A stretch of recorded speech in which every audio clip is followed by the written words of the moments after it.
স্পষ্ট ভাষায় বলে দিতে চাই, কাদিয়ানীরা কাফের, কাদিয়ানী কাফের, কাদিয়ানী কাফের। কোরআনের 4টা শব্দকে তারা মানতে চায় না, খতাম শব্দটাকে তারা মানতে চায় না। এজন্য দল মত নির্বিশেষে কাদিয়ানীকে আমরা কাফের বলি। কিন্তু আল্লাহ অন্য আয়াতে বলেছেন, আলা লাহুল খালকু ওয়াল আমরু, আলা লাহুল খালকু ওয়াল আমরু, জমিন যার, আইন চলবে কার।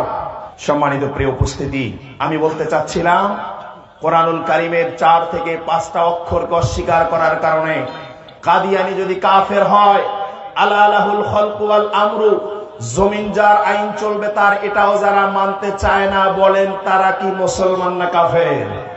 কোরআনের টপ টু বটম বিসমিল্লাহর বা থেকে নিয়ে সূরা নাসের সিন পর্যন্ত কোরআনুল কারীমের একটি অক্ষরকে, একটি হরফকে, একটি জবরজের নোক্তাকে যদি কেউ অস্বীকার করে, বলেন তার ঈমান থাকবে নাকি?